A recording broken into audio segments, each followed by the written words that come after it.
Orane de Motor.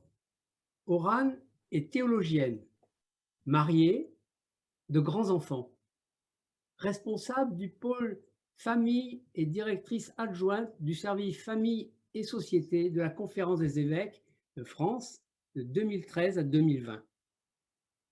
Actuellement, elle est chargée d'enseignement théologique à l'Institut catholique du Centre Sèvres à Paris. Sa spécialité, la théologie morale. Pour moi, Orane est une femme de grande foi, très attentive aux réalités de notre temps, une richesse pour notre Église. Merci donc, Orane, de partager ton regard sur le chemin parcouru avec l'éclairage de l'exhortation, la joie de l'amour. Alors ce chemin parcouru, Orane. Merci Michel. Merci Michel. Puis bonjour. Voilà, il y a plein de jolis visages sur mon écran, comme vous tous. Il y en a que je retrouve, que je reconnais. Donc je suis heureuse de les saluer. D'autres que je ne connais pas. Dans le petit groupe où j'étais contente de découvrir d'autres initiatives et d'autres projets. Alors effectivement, on m'a demandé de vous dire ce que je percevais en cet anniversaire de 5 ans d'Amoris Laetitia, de ce qui s'est vécu, du chemin qui reste à parcourir. Alors plutôt que de faire un catalogue un peu à la Prévert, je voulais vous proposer la chose suivante, de m'appuyer sur les pèlerins d'Emmaüs et l'itinéraire des pèlerins d'Emmaüs et de vous proposer 4 étapes à partir de ce passage d'évangile qu'évidemment vous connaissez bien, en commençant par le premier point plutôt, qui est l'écoute. Je vous relis rapidement le début de la péricope. Voici que ce même jour, deux d'entre eux se rendaient à un village du nom d'Emmaüs, à 2 heures de marche de Jérusalem. Ils parlaient entre eux de tous ces événements. Or, comme ils parlaient et discutaient ensemble, Jésus lui-même les rejoignit et fit route avec eux. Mais leurs yeux étaient empêchés de le reconnaître. Et il leur dit, « Quels sont ces propos que vous échangez en marchant ?» Alors ils s'arrêtèrent, l'air sombre. Voilà. Alors, ces deux disciples, évidemment, ça peut être en quelque sorte nous, quelle que soit notre situation, nos états de vie, et le Christ nous rejoint sur la route de nos engagements. Il ne s'impose pas auprès des disciples, il ne critique pas leur comportement, mais il leur propose de raconter et de se raconter. Et là, on a eu la chance d'entendre justement un témoignage. On a eu la chance d'entendre avant un autre témoignage. Donc, ce temps de l'écoute est vraiment important. Mais je m'arrête sur un détail du texte. Ils s'arrêtèrent, l'air sombre. La traduction liturgique dit d'ailleurs tout triste. Ça me semble important pour commencer entre nous de reconnaître les mouvements du cœur qui peuvent nous habiter nous-mêmes ou habiter ceux que nous rencontrons en ce temps de réception de l'exhortation. Et qu'est-ce qu'on peut voir, qu'est-ce qu'on peut vivre, qu'est-ce qu'on peut constater? Bon, je le dis très vite et vous en avez vous-même l'expérience, mais je rassemble un peu tout ça. On peut constater peut-être des impatiences et des découragements. Les choses vont pas assez vite, dans mon diocèse il se passe rien, Amoris Laetitia, personne ne l'a lu chez moi, et d'ailleurs mon évêque, il n'a pas envie de me rencontrer. On ne reconnaît pas la souffrance de ceux et celles qui souffrent parfois depuis très longtemps. Voilà. Donc, il peut y avoir cette part de découragement. Il peut y avoir aussi des mouvements intérieurs de déstabilisation de telle ou telle personne qui trouve que finalement, est-ce qu'on ne parle pas trop du divorce? Est-ce que la vérité est toujours là? Est-ce que la validité des propositions d'Amoris Laetitia sur le chapitre 8, est-ce que c'est bien catholique? Mais est-ce qu'on parle encore du mariage pour toujours?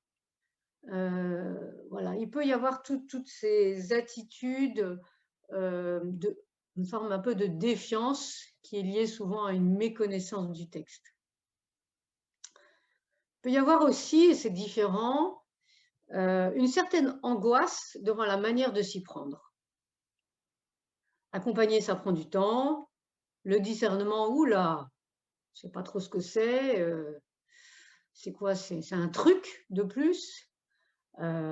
Et puis, comment est-ce que je vais faire pour à la fois annoncer la grandeur du mariage pour toujours, que l'Église y tient, et puis en même temps tenir à l'accueil inconditionnel de chacun? Comment est-ce que je fais pour ce et? Il peut y avoir aussi la peur des critiques, de confrères, de paroissiens, etc., etc. Une certaine angoisse devant la manière de s'y prendre. Bon, il y a aussi, mais là je passe vite, des accusations très violentes de trahison, notamment sur le net. On voit ça, mais je passe vite sur ça. Et puis il y a aussi, il ne faudrait pas l'oublier, toutes les joies. Toutes les joies parce qu'il y a des recherches, parce qu'on participe peut-être à la construction d'un projet diocésain ou d'un projet dans une association ou un mouvement. Parce que, et on l'a entendu tout à l'heure, quand on est dans un groupe ou quand on accompagne, on assiste à des relèvements, des renaissances, des relevailles, pourrait-on dire. Et c'est très émouvant parce qu'on entend qu'un mouvement qui semblait un peu figé dans ses postures a changé et commence, par exemple, par dire nous commençons par les personnes telles qu'elles sont, plutôt que de commencer par dire ce qu'on pense qui est bon pour eux. Voilà. C'est ce qui s'expérimente, c'est ce qu'on entend. On disait ce matin aussi, d'une autre manière, regardez du point de vue des autres, regardez aussi du point de vue de Dieu.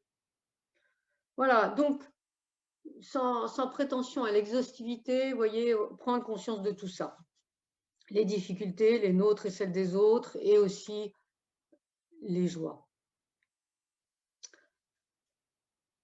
L'histoire d'Emmaüs, le récit d'Emmaüs se poursuit avec l'interprétation. Et c'est mon deuxième temps, ma deuxième étape. Interpréter, comprendre et expliquer. Je vous relis à partir du verset 25. Jésus leur dit, « Esprit sans intelligence, cœur lents à croire tout ce qu'ont déclaré les prophètes. Ne fallait-il pas que le Christ souffrit cela et qu'il entrât dans sa gloire? Et commençant par Moïse et par tous les prophètes, il leur expliqua dans toutes les Écritures ce qui leur concernait. Il leur expliqua, dit la Tobe, il leur interpréta, dit la traduction liturgique. » Donc voilà une seconde étape, après l'écoute des uns et des autres. C'est important de savoir qu'il y a donc de multiples initiatives pour expliquer à Maurice Laetitia, pour se former, pour interpréter, pour chercher. Alors, premier coup de projecteur, il y a des formations. Aujourd'hui, c'est une belle journée de formation, il y en a d'autres. Pour rentrer dans Amoris Laetitia, Alain, tout à l'heure, vous a reproposé le visuel de l'édition annotée, de l'exhortation. Et de nombreux groupes de lecture avaient démarré, et j'espère qu'ils vont redémarrer en cette année à Amoris Laetitia pour rentrer dans l'intelligence du texte. Je me souviens que les équipes Notre-Dame en avaient fait un thème d'année, peut-être en 2017. Voilà, pourquoi ne pas relancer ça? Je peux citer aussi un autre outil pour rentrer dans Amoris Laetitia, qui est le parcours Amoris, qui avait été fait par les Irlandais pour la Rencontre mondiale des familles, et qui a été traduit en français. Vous avez ça sur le site de la Conférence des évêques de France. Ça permet des dialogues entre participants. Donc ça, c'est toujours intéressant. Troisième idée, le dicaster pour les laïcs, la famille et la vie propose cette année un certain nombre de vidéos et un certain nombre de documents pour rentrer à nouveau dans l'intelligence du texte et entrer dans une attitude de miséricorde vis-à-vis des familles. Donc ça, c'est des formations pour rentrer dans Amoris Laetitia. Il y a aussi des formations plus diplômantes qui ont été développées. J'en cite deux pour vous donner envie, évidemment. À Lyon, le certificat universitaire Amoris Laetitia, à l'Université catholique de Lyon, 3 fois 3 jours. La troisième promotion va commencer cet automne. Et au menu, appropriation théologique, partage d'expériences et élaboration d'un projet pastoral. Une deuxième formation, celle que le Centre Sèvres a proposée cette année et qui va être proposée à nouveau l'année prochaine, la formation au discernement pastoral, avec des modules qui ont réuni des acteurs de terrain dans le catéchuménat, dans la pastorale des familles, dans l'accompagnement des jeunes.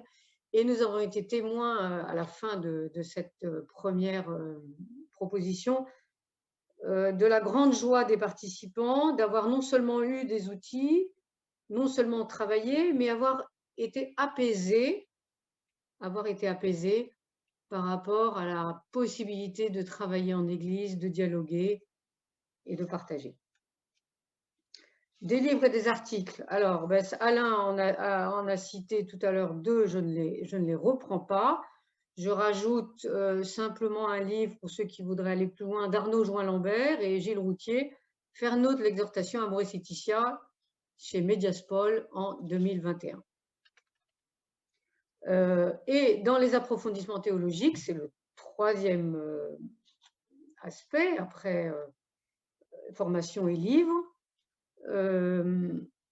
Je rappelle que l'une des contributions principales du Concile Vatican II a été de chercher à dépasser le divorce entre la théologie et la pastorale. Il n'y a pas d'un côté la théologie et de l'autre côté la pastorale.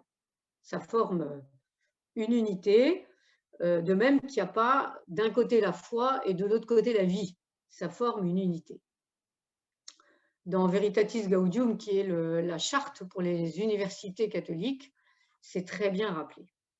Et donc, les approfondissements théologiques sont essentiels et ils sont en cours.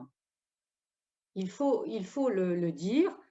D'abord, l'approfondissement du sacrement de mariage, parce qu'il permet de prendre en compte de manière plus fine l'histoire du couple avec ses échecs.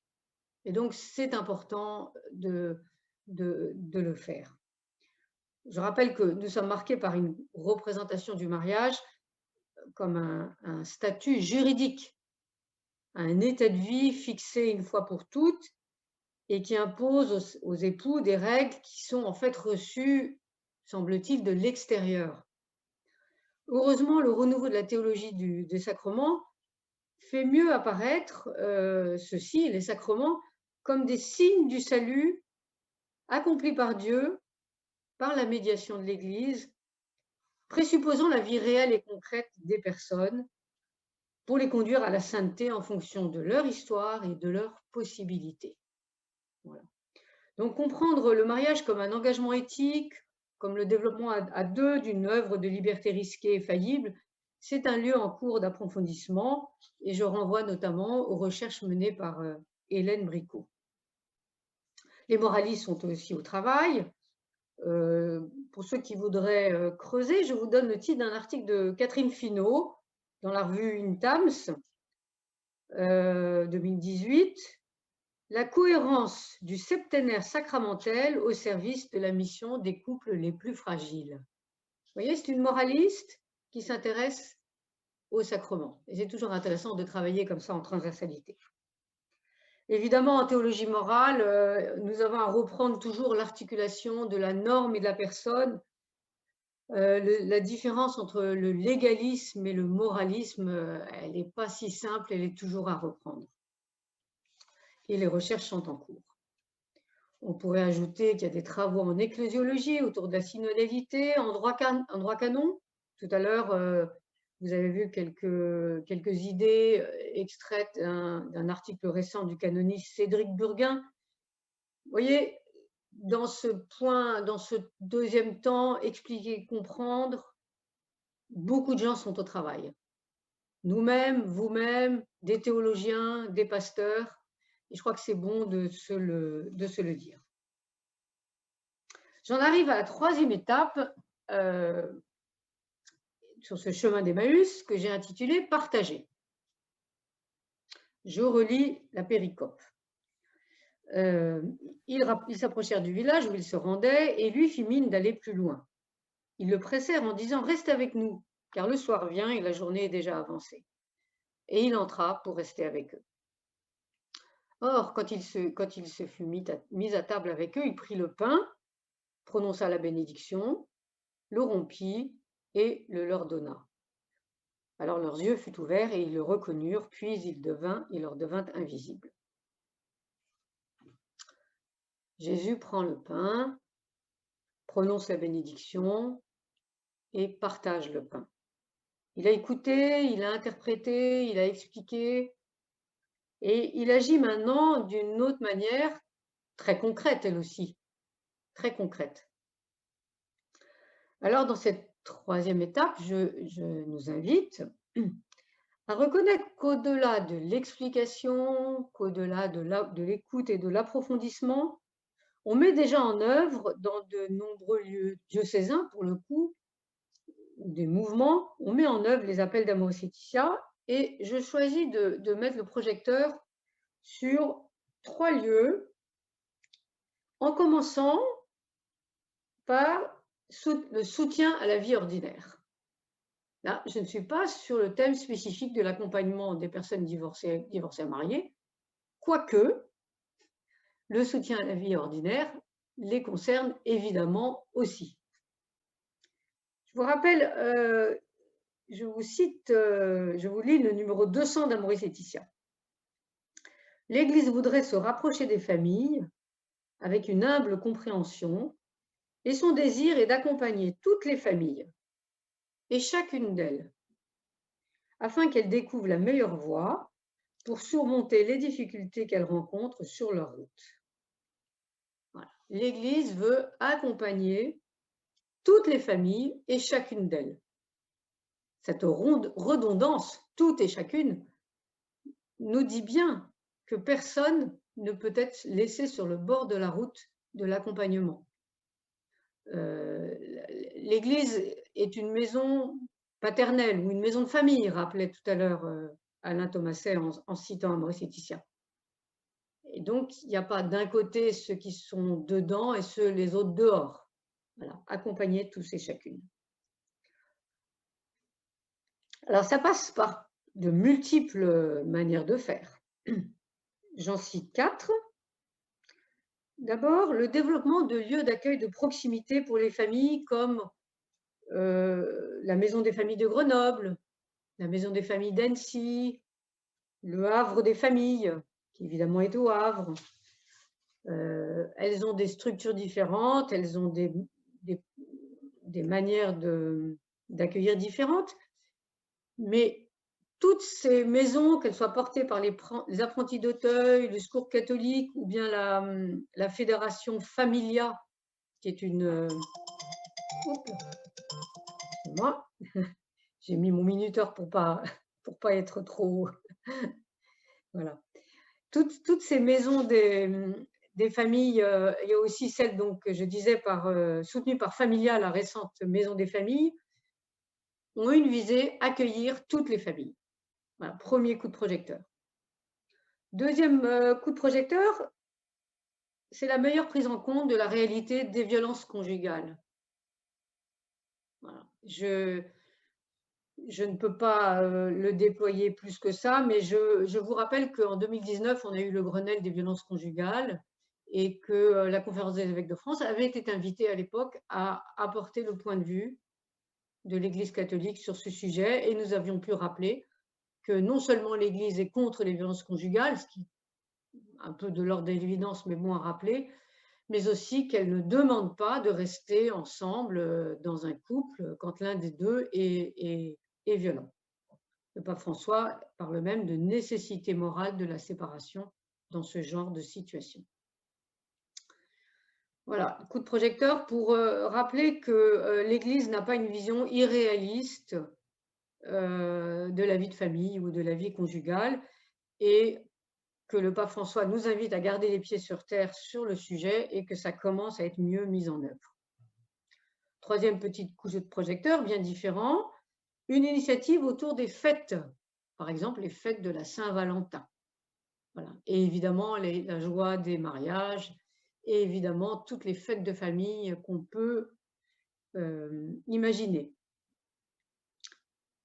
Amoris Laetitia nous invite à célébrer la joie. Voilà pourquoi je prends cet exemple et je crois qu'il ne faut pas s'en priver. Un dernier petit exemple dans ce point où il s'agit de soutenir la vie ordinaire.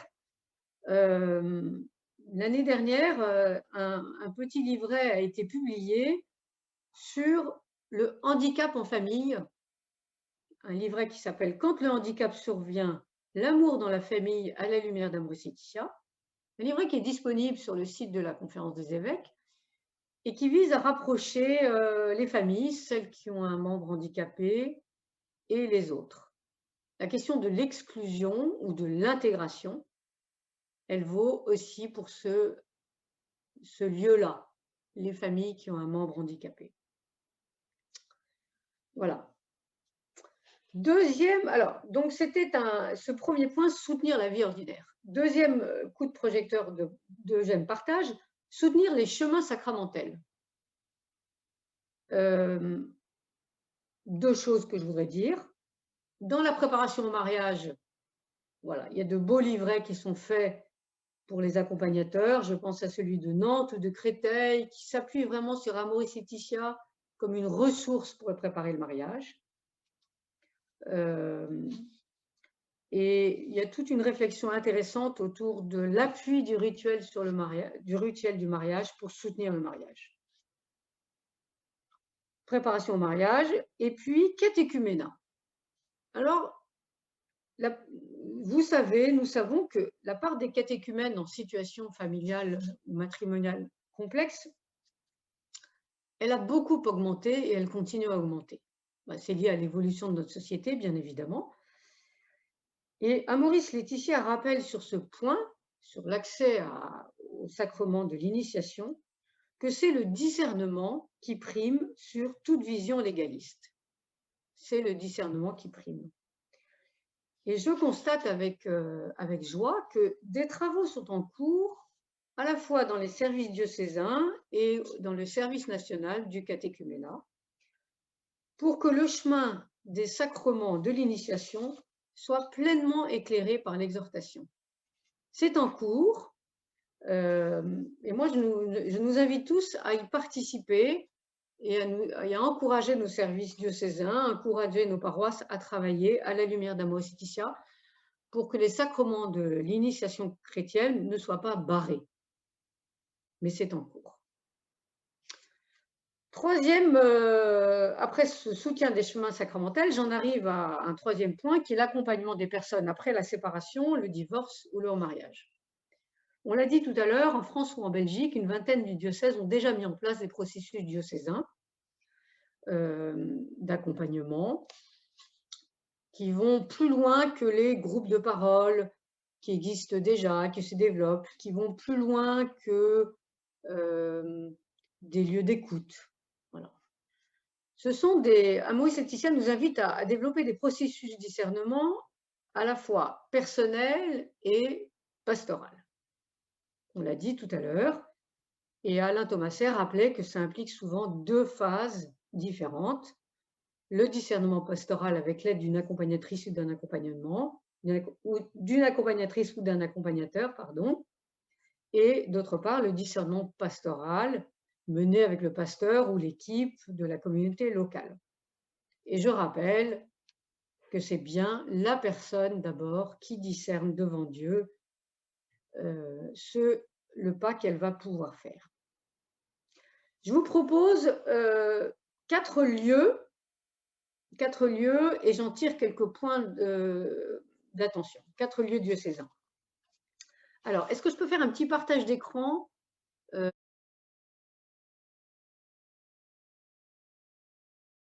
Oui. Ah, voilà, très bien. Voilà. Moi, j'invite tous ceux qui ne connaissent pas la revue ou qui ne connaissent pas ce numéro, déjà, à se le procurer. Parce qu'il y a de nombreux témoignages et de nombreux parcours qui sont racontés. Voilà, donc c'est la revue, c'est le numéro, je ne sais plus, 300, enfin c'est le dernier numéro de la. Voilà, les organisateurs de la rencontre pourront vous remettre les références plus précises sur le site. Voilà, c'est le numéro 96. Voilà. Parce que c'est un numéro spécial justement sur l'année Amoris Laetitia, avec des témoignages, avec des explications par des accompagnateurs et des accompagnatrices. Donc voilà, je vous invite déjà à vous le procurer. Je dis un mot de ce qui s'est passé dans le diocèse de Lille. En 2018, le vade-mecum de l'accompagnateur pour le discernement et l'accompagnement a été écrit par l'évêque, et il rappelle que le document de référence, c'est à Maurice Laetitia. Alors, ça m'appelle à un premier point d'attention, parce que je vais souligner des points d'attention. Premier point d'attention, la feuille de route pour toutes les questions, c'est à Maurice Laetitia. C'est de l'ordre de l'évidence, mais je le redis. Ensuite, dans ce document, l'évêque nomme un certain nombre de situations complexes et l'évêque rappelle que ces personnes ne méritent pas de jugement d'exclusion. Deuxième point d'attention, nommez dans vos propositions la visée de l'intégration. Toujours dans ce document, il rappelle que pendant l'entretien pastoral, il est bon de chercher ensemble les éléments qui pourraient être valorisés dans la situation actuelle de la personne rencontrée. Troisième point d'attention, commencez par chercher le bien qui se vit dans la vie des gens ici et maintenant. Commencez par regarder ce qu'il y a de bon. Ça peut être, par exemple, de bien s'occuper de ses enfants. Ça peut être d'avoir une vie d'engagement, etc., etc. Dans ce vade-mecum, je lis aussi qu'il faut prévoir, imaginer un temps pour parler des enfants, parler de ce qui s'est vécu vis-à-vis du premier conjoint, parler de la justice. Quatrième point d'attention, qui fait écho à ce que nous disions tout à l'heure, relire à un moment donné l'expérience de la première réunion qui, de fait, reste un échec. Voilà. Donc, par rapport à ce document de Lille, vous voyez, j'ai tiré 4 petits points d'attention et je voudrais maintenant parler d'une autre proposition qui vient du diocèse d'Évreux. Donc, je vais faire un partage d'écran à nouveau. Voilà. Alors, diocèse d'Évreux, écran partagé. Voilà. Voilà. Voilà. Le diocèse d'Évreux, c'est un texte, des orientations qui datent de 2019. Vous voyez le titre. Vous voyez que c'est un document officiel. Diocèse d'Évreux, orientation.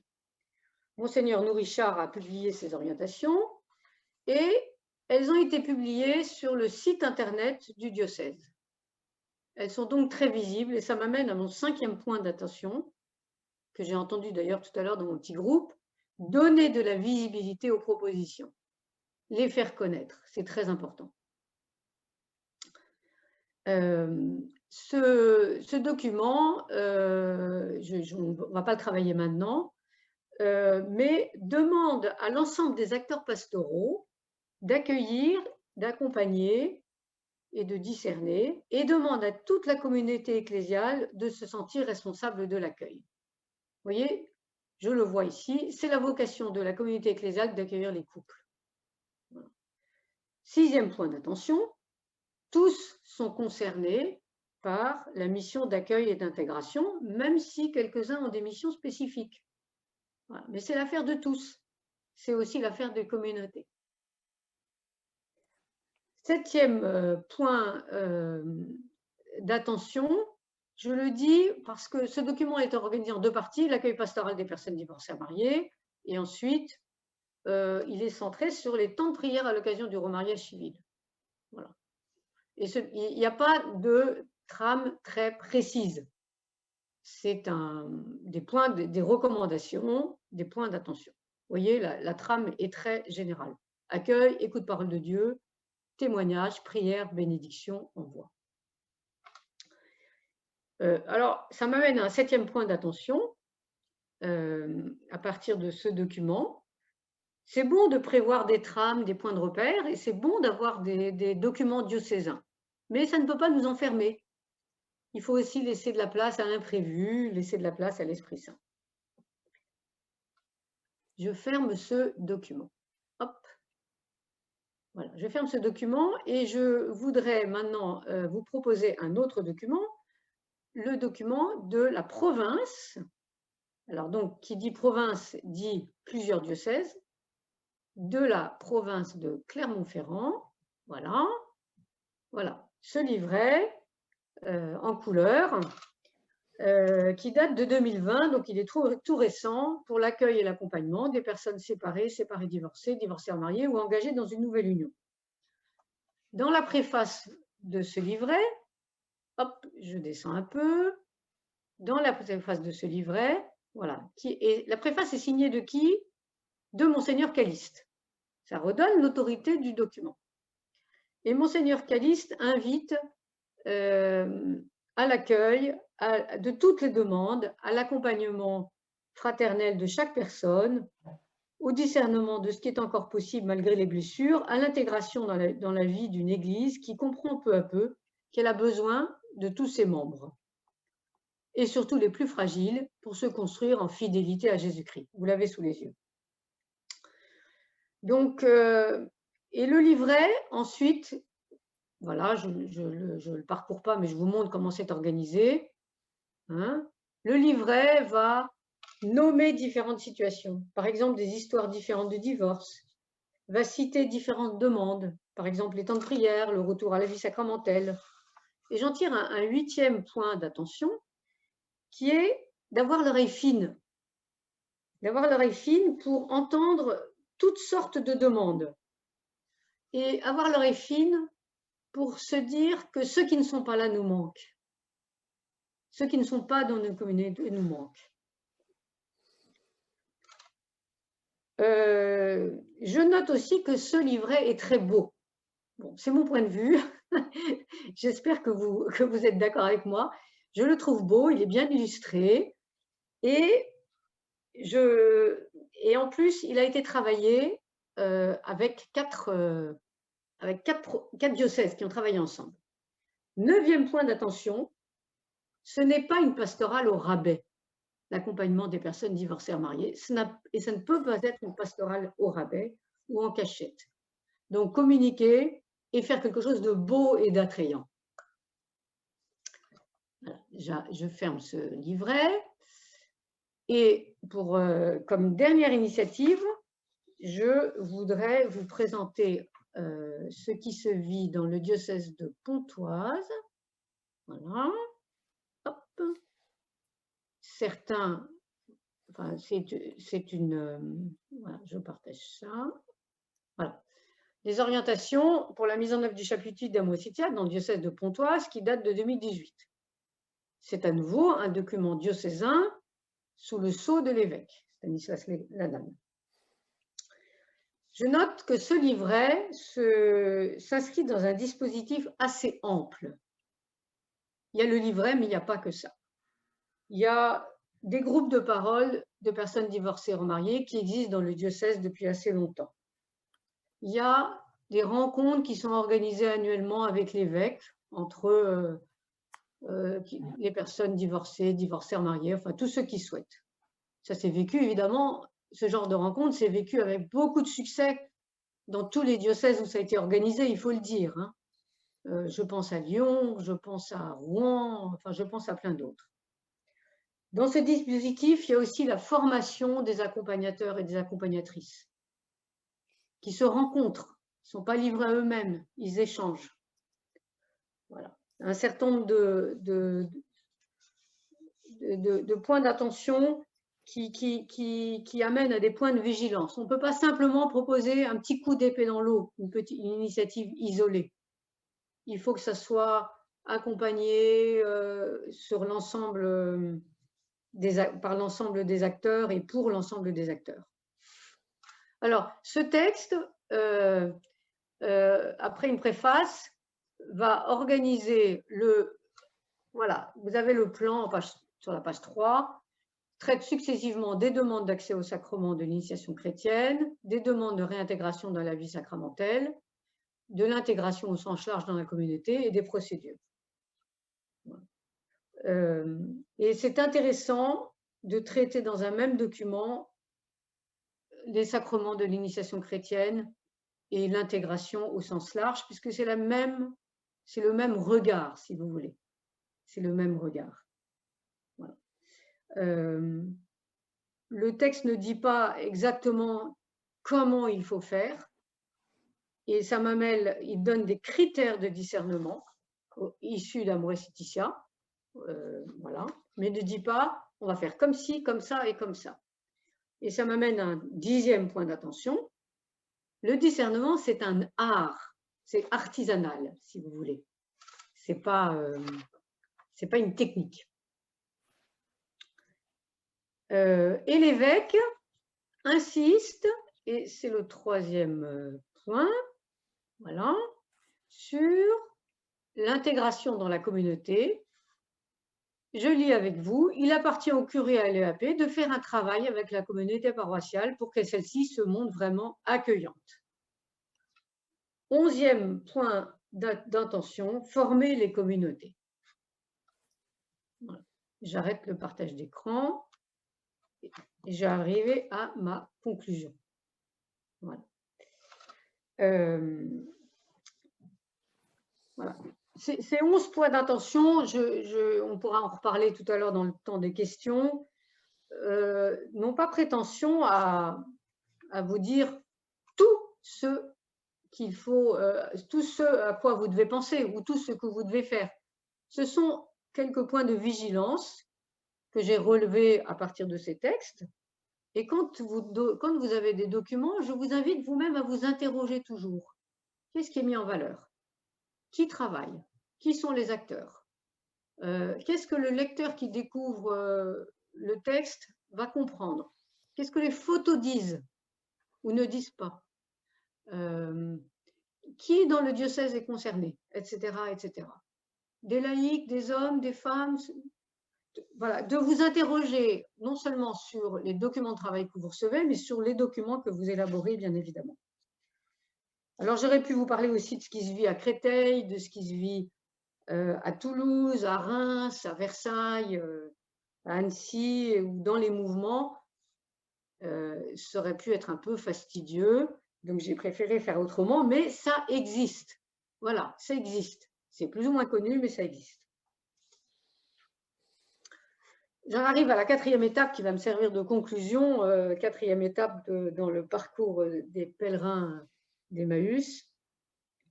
Je vous relis à partir du verset 32. Et ils se dirent l'un à l'autre, notre cœur ne brûlait-il pas en nous tandis qu'il nous parlait en chemin et nous ouvrait les Écritures? À l'instant même, ils partirent et retournèrent à Jérusalem. Ils trouvèrent réunis les 11 et leurs compagnons qui leur dirent « C'est bien vrai, le Seigneur est ressuscité, il est apparu à Simon. » Et eux racontèrent ce qui s'était passé sur la route et comment ils l'avaient reconnu à la fraction du pain. Alors oui, les disciples s'en retournent à Jérusalem. On peut imaginer qu'ils sont dans la joie. Et ils racontent ce qui s'est passé et on voit qu'ils n'ont pas tellement contrôlé ce qui s'est passé. C'est advenu, c'est arrivé. Du neuf est arrivé dans leur vie.